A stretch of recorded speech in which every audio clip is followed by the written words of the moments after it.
introduce you and we'll go. This is my rock wall behind me. Yo, hey, what's up, guys? Coach G here, back again with Brian Waters. Guys, if you remember back in the summer, I had interviewed Brian just after he won his IFBB Pro card. Huge accomplishment for him. And guys, I'm really excited for the value he's about to give you today in our live interview. For those of you who do not know Brian, Brian is a husband, he's a father. But second to that, he's a chiropractic physician and acupuncturist that specializes in active lifestyle aches and pains.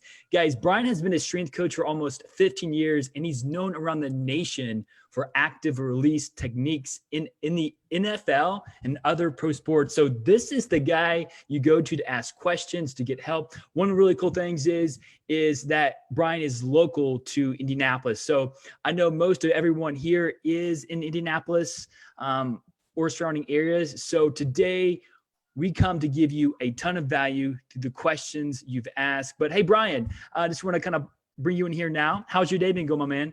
Doing well. Today's one of the days I take off and just spend with the family. So the older I get, the more I realize like that becomes kind of my priority. So yeah, it's been a great day. Beautiful out too. It is. Yeah. The weather is finally getting a little warmer and it's been really nice. So really happy you're here, Brian. Thank you in advance for your time and for the knowledge and value you give us today. Thanks for having me back. We always, you always say something like, "Hey, I can't wait to come back. We should talk about like the other side of my business and all that." And it's nice that it happened. So thanks again. Absolutely. So right now we have at least 15 questions that I'm just going to pop off, give to Brian throughout this interview. If you guys have any other questions, go ahead and pop in the comments. Let us know. And if you can hear us, go ahead and give us your favorite emoji. And also, like I said, feel free to ask any questions you want to. It's not that often that I have the privilege of getting Brian on here. So this is your time to ask some amazing questions. So we have, I think, 14 questions right now. Brian, you ready to go? Let's do this. All right. First question is from Alyssa.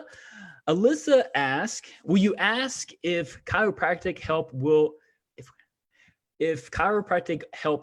help with things like shin pain? So that's a good question. The first thing I like to tell people is there's really a lot of different chiropractors out there. Just like there's a lot of nutrition coaches, there's a lot of strength coaches, there's a lot of MDs. I usually compare it to MDs. You wouldn't go to your pediatrician for some of the older lifestyle stuff like diabetes. Maybe you would for adolescent diabetes, but with what I do, it's a lot more geared towards like ortho type stuff. So this is a perfect question for me. We see a lot of shin pain, especially now's a little bit later. We started seeing it earlier in the season. But actually right now with all the things that are going on, people are running a lot more with shin pain. So chiropractic, there's a lot of different variables with that. So the number one thing I say with shin pain is let's watch you run, let's watch you walk. When do you have the shin pain? Perform all those things. And then usually it's a soft tissue thing. So it's posterior tib, which is right off the back of the shin. You can get in there, you can dig in there, you can needle it, you can scrape it. But then you have to teach the person kind of how to load. So if you watch them and when they impact, they don't use their foot right, they don't use their knee right, or they don't use their hip right. It's usually the foot, ankle, or hip. You can retrain that. And so that becomes kind of a cool thing where you can give them all these different exercises and they can work with, people like you and other experts in the field where you can just get creative and kind of restabilize that thing. But shin pain, obviously take a good history, make sure it's not something crazy. And that's what you pay me for too, is advice and make sure you rule out the crazy stuff. But if it's just kind of a shin splint type thing or a little tendonitis or something like that, we can definitely address it with soft tissue mostly. Again, the chiropractic side of it, which again, I don't necessarily do 100% of that. It's a mix of all these different things, but you can adjust different areas around their ankles, make sure they're moving, hips, make sure they're moving. But for the most part, it's a stability thing. So yeah, a lot of stuff we can do for that. So wow. I had no clue that was that complex. Man, that's amazing. Great response. I think you gave a lot of value. Definitely a lot of value on that question. I have learned just so much just through that one question. So I'm excited to see the Just rest the of the beginning. responses. Yeah. Hey guys, if you can see both of us right now, I'm trying to like change the view. So both Brian and I are on the same screen. If you can see us, let me know. I think I'm doing it correctly. But all right, question number 2 from Katie Wynn. Katie wants to know some of the best stretches or exercises for your back. She had mentioned she had lower back surgery 3 years ago, and every once in a while, I'll link it. Maybe it'll keep. Tweak it or kink it. Yeah. Okay. Yeah. So that's a really interesting question. A lot of people want to stretch their low back. Again, I can give all these pieces of advice. I can do all these things, but at the end of the day, it's just kind of like what you do, Coach G. It's you really want to get to know the person and figure out what's actually going on. Take a look at what they're doing, or feel around on the tissues and things like that. So I'll give some advice, but again, being more specific would be more helpful. So in that case, low back stretches, again, I don't stretch the low back. And I think that's a really big piece to take away from this question is, why do you feel like you need to stretch the low back? So a lot of people say, because it feels tight. And I will debate this till the day I die. Tight low backs, I think they're great. I don't now, pain and tightness are completely different, two different things. Okay. A lot of times the tightness in the back may be from a misuse or a disuse or overuse or something like that. And we can address that, like, okay, was it after deadlifting? Does your back round too many times? We know that backs don't like to stay, they don't like to repetitively flex like a bicep likes to flex. So if you can keep that back stiff and hinge and keep it stable while you move the hips, then it becomes a thing where the tightness in the back, maybe you won't have that. So we have to really dig into that. But the biggest thing I would tell you would be stretch the hips and then stretch the T-spine or the mid back. So the best thing I would tell you for if you tweak a low back or you feel like it's tight, do like a pigeon pose or a modified pigeon pose. So you can kind of Google that, or I have videos on my Indie Muscle and Joint Clinic YouTube channel. But basically you can just cross your leg, bring that knee up to that opposite shoulder, and you can stretch that hip out. Also a hip flexor stretch, where you can just hang that leg off the end of a table or off the end of a couch or bed, or you can just stand and then lean into it, stretch that hip. And I've got some variations of that on the YouTube channel, but those are the two pieces, the front and the back of the hip. Stretch the front, stretch the hip flexor and the quad, and stretch the glute. Brilliant. Hey, I was not expecting that type of answer. So again, I'm learning. I need to have you on just for my knowledge, man. We do this monthly, man. Yes. Hey, here's a really interesting question from Steven. He asked, I would love to ask his opinion on the Teta Machine. Now, I have to be honest, I'm not really sure what the Teta Machine is. Could you explain what that is and maybe give us your opinion on it? So teeter is like Kleenex, so tissue, right? So teeter is a teeter hang up is probably what he's referring to, which is an inversion table, which you're going to lay on, and then it's going to invert you by your ankles. And so you hang, like, so people call it hanging or inversion table. There's actually a lot of really decent research on it. Here's the concept though. It's basically tractioning the spine using your body weight. So there's protocols for it and things like that. You wouldn't take somebody with, let's say, high blood pressure and flip them upside down for a long period of time because their head's going to pop, right? Yeah. So anyway, a lot of people find relief even just, if their head's down here, even just a little bit of decline. So maybe 30 degrees, 45 degrees. Some people do go straight up and down, but you only do it for a few minutes. The concept there is, again, tractioning the spine, which if you sleep every night, when you lay down, your spine will actually decompress over 8 hours of sleep. But who gets 8 hours of sleep? I'm lucky enough I get 8 to 10. Hopefully, Coach D, you get plenty of sleep too, which that's one of the benefits of sleep is you get that spine to actually elongate. In between the bones, you have these discs and they heal by what's called imbibition. So that swells a little at night.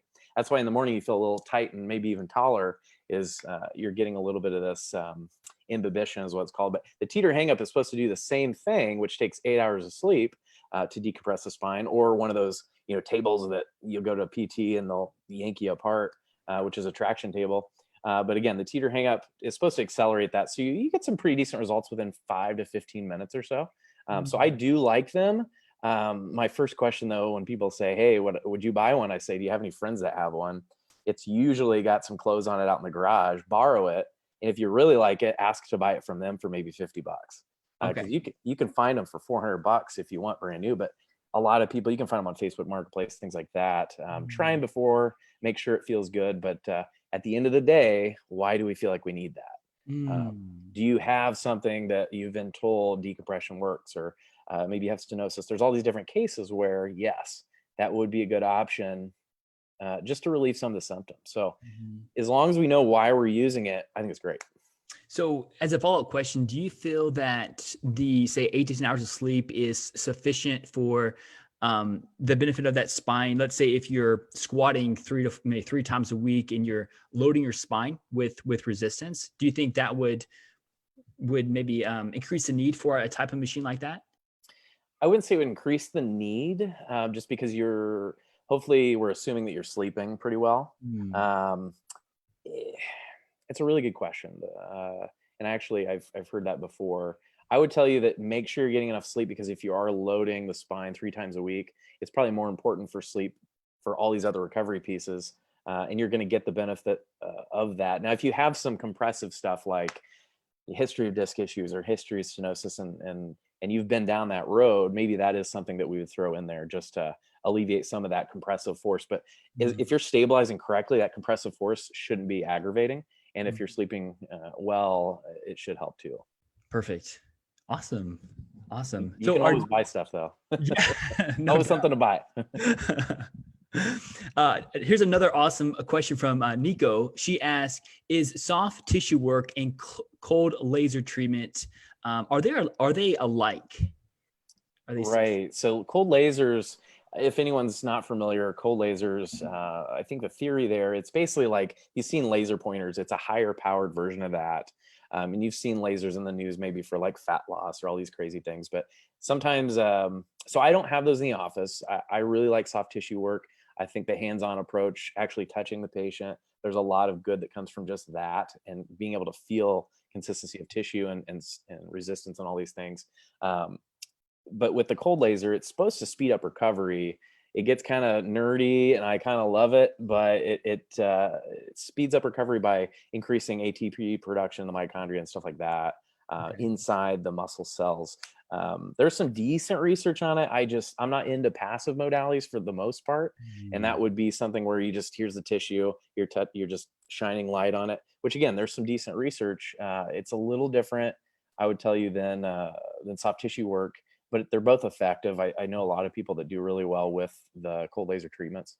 There's a lot of cool skin things that can happen there too. That's um, scarring and things like that. I've seen some pretty cool before and after. Yeah. So there is some stuff out there. It's not all like just marketing. Right. But yeah, if you have the opportunity to try that out for something like an arthritis type case, or maybe a knee case, or if you want to accelerate Mm. healing, even I've seen some like fracture type it speeds up a little bit of the fracture um, Oh, healing. really? So yeah, I've Wow. seen some random. This has been years ago, so I don't know where that research, if it's been debunked or not. But Yeah. again, the soft tissue is kind of my realm. I would go more into that than the cold laser. But yeah, they're Gotcha. both effective, just a Okay. little different. Perfect. Perfect.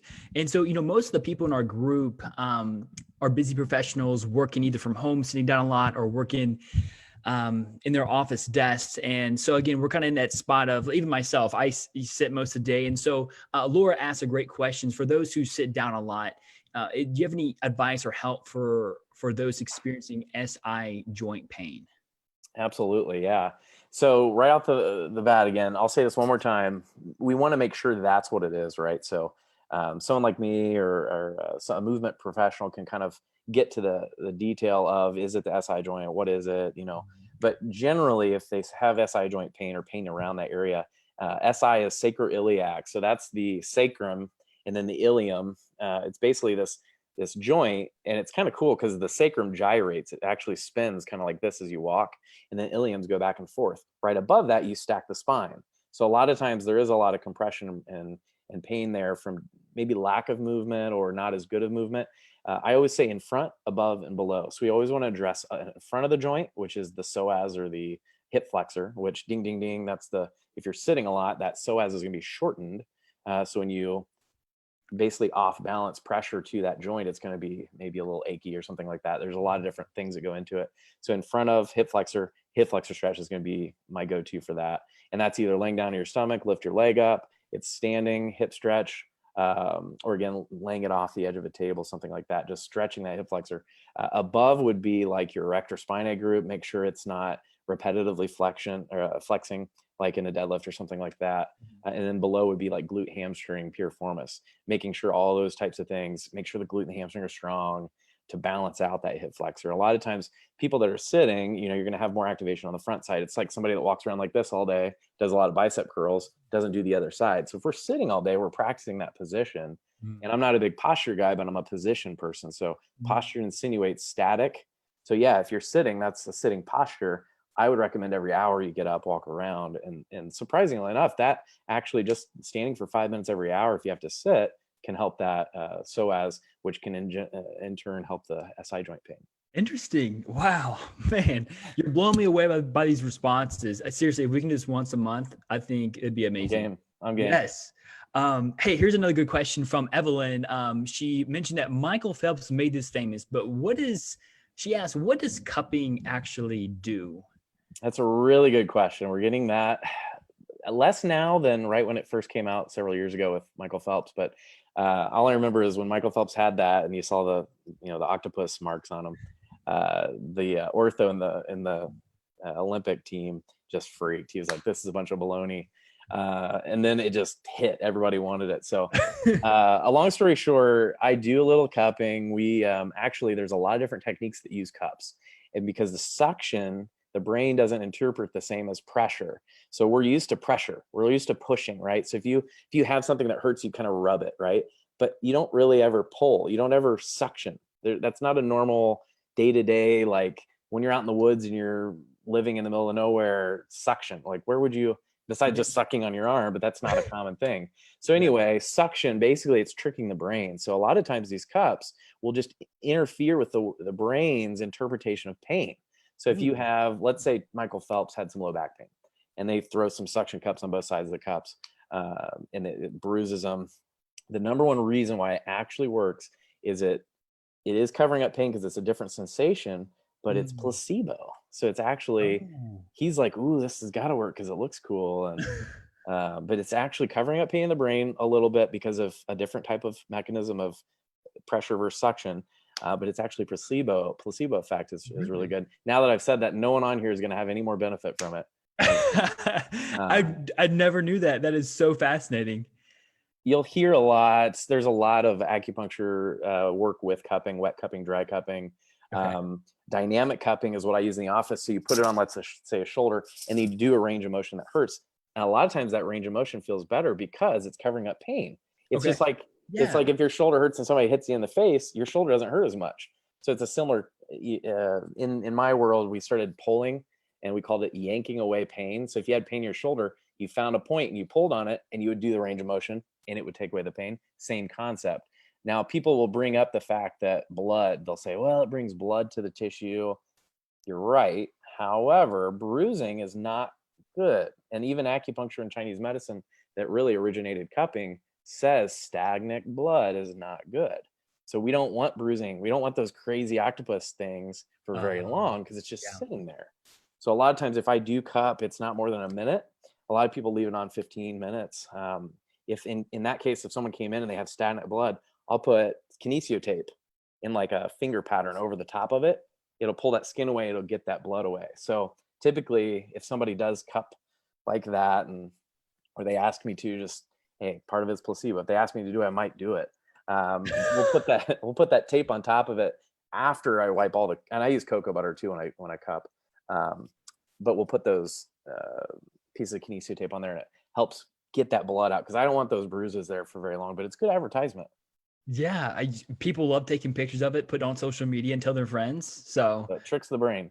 Yeah, I didn't know that had that type of effect on the brain, but that's genius. I love that. It's a great response. So Fern asks, can a chiropractor fix cervical facet syndrome? Right. So facet or facet, it's a joint. We talked about kind of the disc and the bone, the vertebra, which people are familiar with. If you see it's round, the facet joints are on the back. So you actually have 3 points of contact, let's say, in the spine. You have the center, which is the round body of the vertebra, and then you have 2 little facet joints on the back. I don't want to say if a chiropractor can fix it. I'm not going to be the one that tells you that. There might be some out there that tell you that. I'm just going to be honest with you because I'm usually your friend too. and I'm just going to give you advice on it. But all that really means, it was a fancy term that a scientist came up with that means you have osteoarthritis. And is that normal? Yes. So a lot of times we take a picture of your spine and you have back pain. And so we take a picture because maybe you have back pain. I don't do x-rays in the office.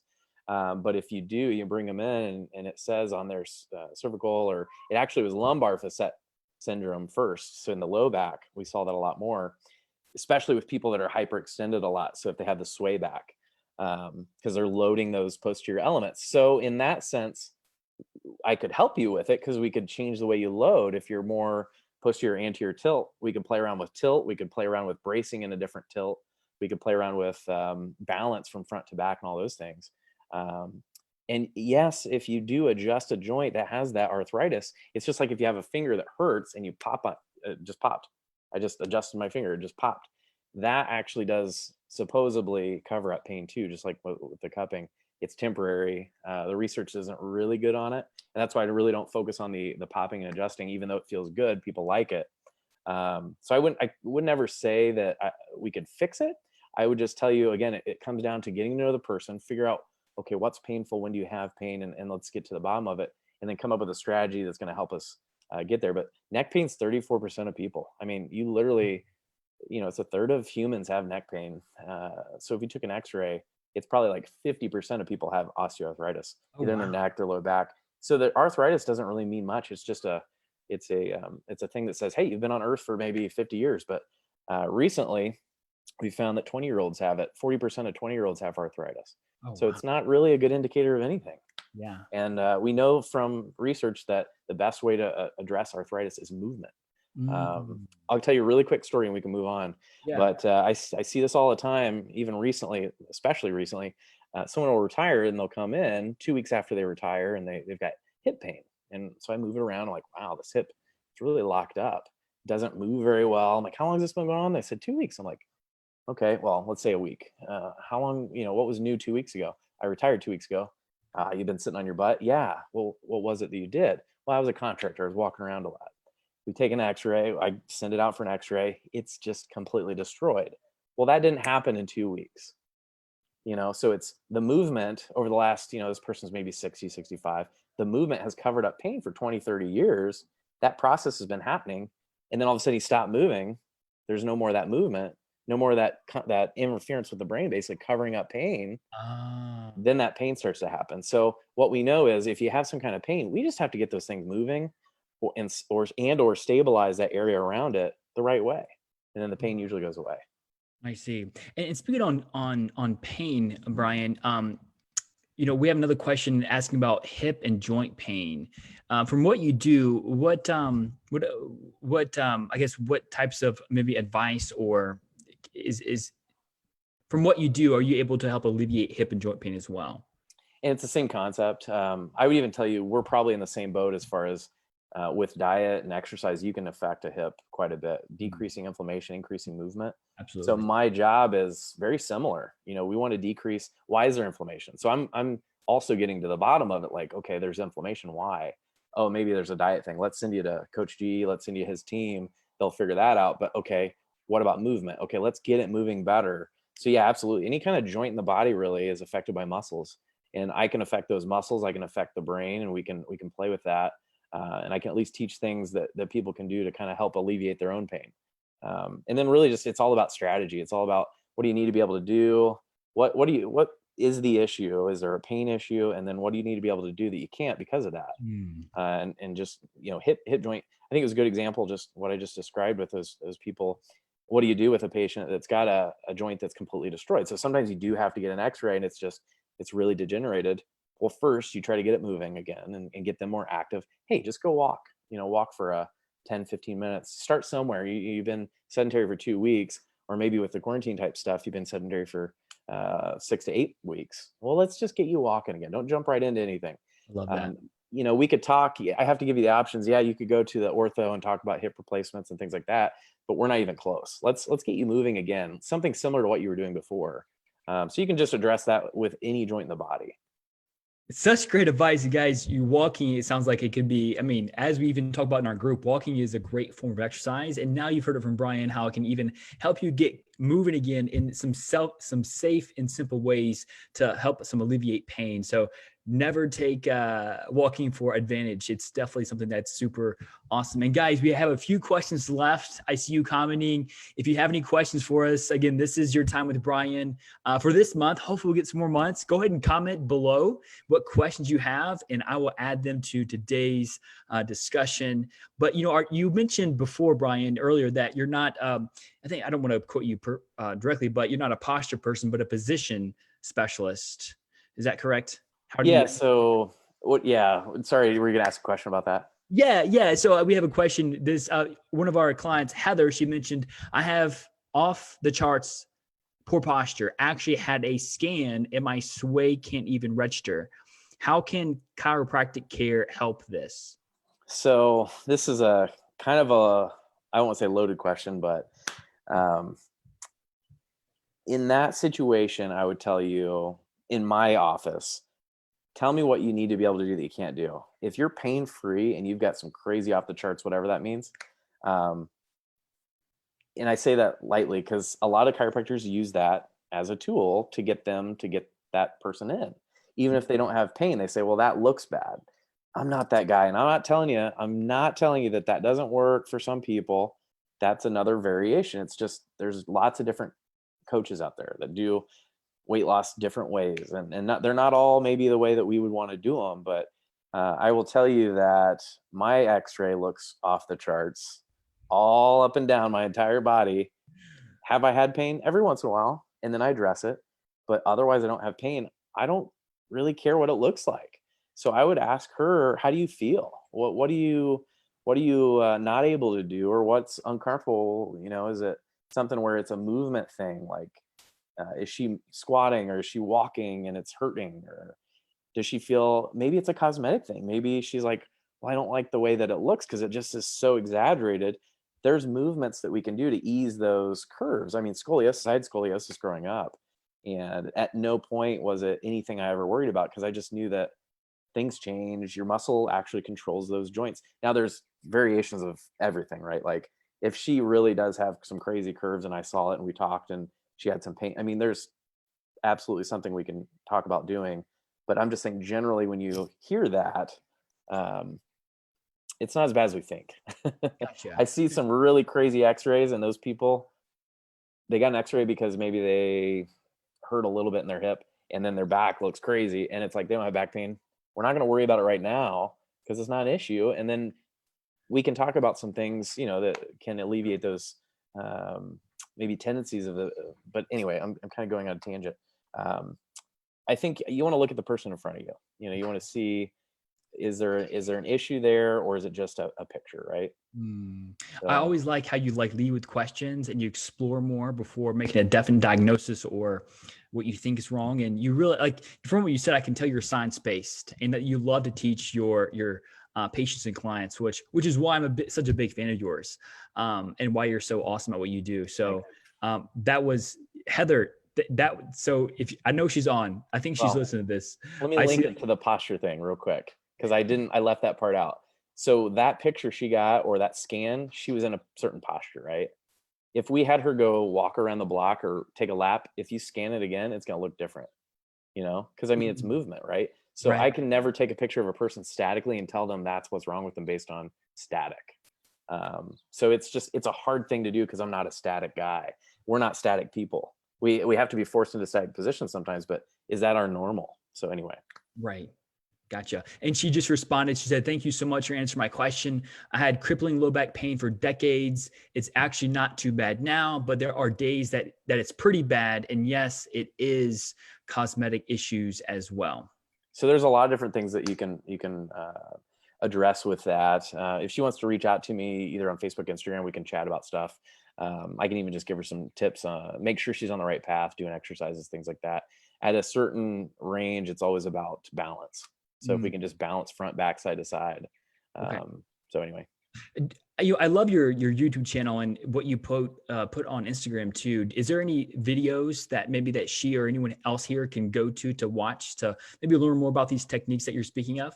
So my YouTube channel, Indie Muscle and Joint Clinic, just on YouTube, there's a ton of different videos on there, and you can kind of just, I haven't sorted them in playlists, but you can kind of just start looking, this one says hip. Well, I've got some hip stuff. Let's see if this one helps. There's nothing on there that can really make things worse. And if it does, reach out to me and talk to me, because I don't want that to happen. But there's a lot of really cool, just general types of things on there. But most of the exercises I give in the office are on there. Mm, So she can kind of go nuts on the YouTube channel. yeah. But usually pick one or two things, one or two exercises. Don't make too many changes. If it's one of those things where, if she wants to reach out to me and kind of describe a little bit about what's going on, we can get her started with an exercise or two.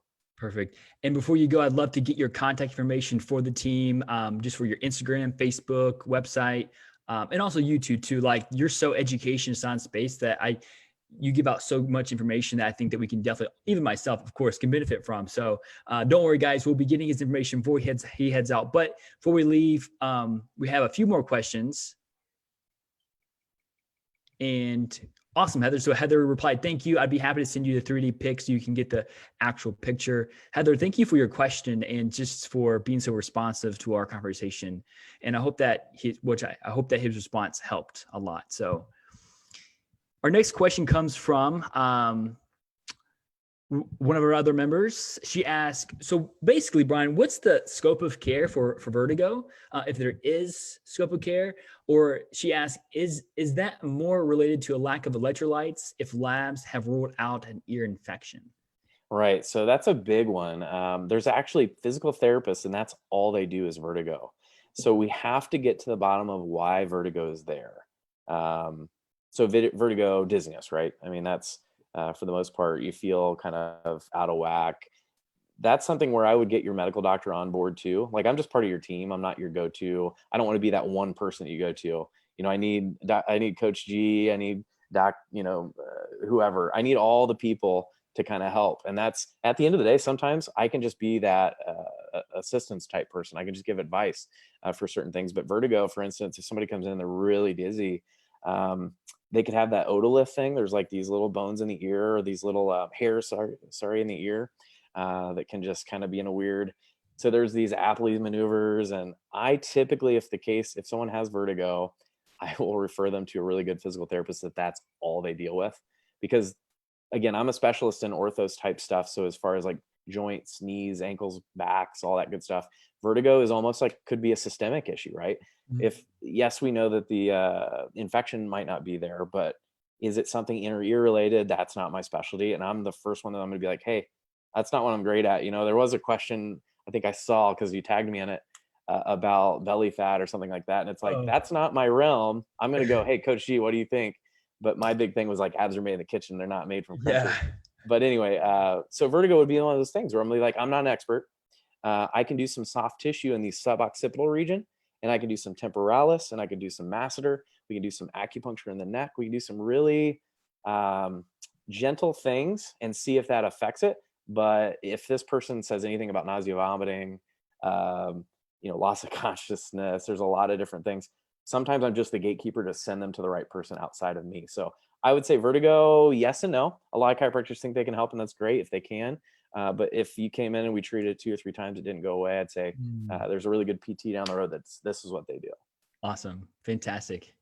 And our last question, I'm not sure if it's a question. I'm sure it is. From Umar, he states shoulder impingements, both rear and front, and alternate corrective measures to rotator cuff exercises. How do you interpret that? How would you interpret that? I'll sum it up in one phrase. Shoulders are complex. Okay. The rotator cuff is always the thing we talk about. There's 4 muscles. There's actually a lot more muscles than that in the shoulder, and a lot more important muscles, really. For some reason, the rotator cuff, they're the smallest and the most painful, really pain in the butt kind of muscles. So I approach those in a completely different way than most. I see a lot of torn rotator cuffs. I see a lot of impingement. Impingement typically means your arm hurts about 90 to 110 degrees when you lift it in abduction. So you just lift it straight out to the side. Ow. Oh, it feels better. Ow. Feels better. So it's 90 to 110 degrees about that. And that's at least in the front. Impingement in the back could be some different things. I see it a lot with lifters, people that bench a lot. But I do DNS. So we'll basically get in like a Sphinx position and work on a closed chain exercise for, if you think about the chest and the shoulders like a hip joint, it's a girdle. We try to stabilize this area just like we would in a squat. Instead of laying on your back, pushing weight, we're going to lay on your stomach and push the ground away. So we're going to it's called DNS, dynamic neuromuscular stabilization. Interesting. And it's a different exercise approach to stability based on kids. So it's really cool. It's based on the way that we develop as children up to about 18 months. Okay. It's really cool. Tummy time, basically. I'm going to teach this guy how to do some tummy time. So we revert back to 3-month prone and supine positions. And yeah, it's fun. I like dry needling. I like acupuncture for those two, and Graston, scraping, a little bit of cupping, dynamic movement, and dynamic cupping. Yeah. But at the end of the day, inflammation causes pain. Let's chill that out. Diet, exercise, treatment, and then let's kind of reset the tissue. Let's reset the joint, get it moving the right way. Because why is inflammation there if it's not diet related, or if it's exacerbated by diet? Let's decrease the inflammation with a better movement pattern. And that's where you're just trying to reset, and it's all about balance. So, it's so multifaceted how you take this approach of, knowing like the role diet has in, inflammation and how you feel, and also when to refer out to when maybe it's not your area of expertise. I love how, again, science-based, and who, could be a better fit for something if you're not the man for that. What you're excellent at. You're known across the nation for ART and for professional sports. So it's really cool how like very few people can say, I don't know the answer, or like, that's not my thing. So just a lot of respect to you, Brian, for saying that, and for Thanks. just you keeping in your zone of genius, even though you can probably very well school anyone on those other topics. But guys, we're 45 minutes in. Brian has dropped some amazing knowledge bombs today. I am so excited. Guys, we had a lot of questions. And if you guys want to see Brian back here again next month, comment below Brian. What I'm going to do is I'm going to get his contact information postable in comments, and I'm going to drop this as a recording so we can share amongst our social media platforms. Make sure you go to Instagram. Is it Instagram at Indie Muscle and Joint, or Indie Muscle and Joint on Instagram? Yeah. Or indiemuscle.com is the website. And then my personal, I also link to my personal. It's Dr. Brian Waters with 2 T's. But Indie Muscle and Joint, indiemuscle.com, and Dr. Brian Waters with 2 T's. Perfect. Guys, I'm going to post that in the comments below with these questions. We'll be back again next month for more questions from Dr. Brian Waters. And Brian, thank you so much for your time today. It was amazing to have you on, as always. And just thank you for sharing your knowledge with our group today. You bet. Next time I'll maybe do some rock climb on this wall behind me. Where are you at right now? This is my garage. Whoa, that's cool, man. I've got my kids love climbing. I think it's something that we're inherently meant to do. So we get out here and do a little workout here and there. I'm lucky enough to have this in my garage. That's amazing. That's amazing, man. Well, thanks for having me, man. Of course. No, thank you for coming on, Brian. And as I mentioned, I'll download this. I'll comment with your contact information below. And man, if you need anything, just let me know. I'll be more than happy to help. Okay. Great. Thanks. Bye, Brian.